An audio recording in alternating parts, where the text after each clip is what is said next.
where my family lives. So pakita ko lang sa inyo ang buhay ng mga tao dito. Hold on a minute.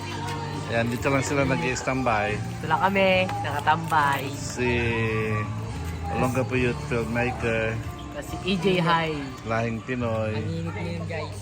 At ito si Kenneth. Kenneth, si Lorna.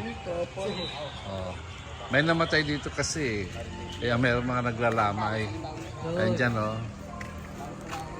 Ayan dyan oh, mga naglalamay sila dyan. Halika nga, punta nga tayo doon. Kaya Jay, ikaw nga magsawa. Yan.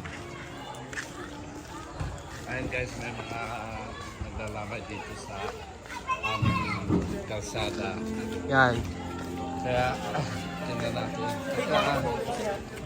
Pagka mayroong commander yan, di ba? Ito, umaandar siya to. Mayroong naglalamay yan. Yan, may Kagabi nagpadala ako ng tatlong biskuit na malalaki. Ayan. Ito mga kape. Ano to? Ano ba tawag dito? Sugal na to? Sakla. Yan, may sakla. Yan silang ano. Yan. Yan ano doon yung mga patayin. Yan. Punta tayo dito? Ano tayo doon? Kain ka namin dito. Kain ka namin si Tito Big. Hapon nga nagbigay na ako dyan ano eh. Nang tinapay. Biskuit. Ay, biskwit. Oh, ito pa yung mga pagkain nila oh. Oh, ayan oh. Dami mga. Jay oh, baka mo Jay. Oh, magsayahay ka dito.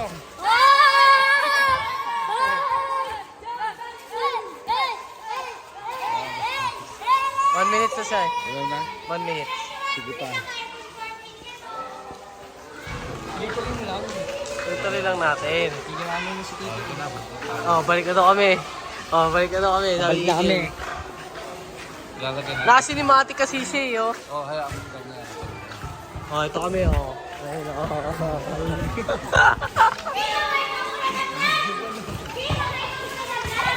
Ay, ka muna na ba ito? Oh.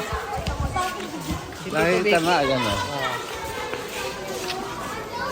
Masaya dito sa may amin. Sa pag-asa. Oo.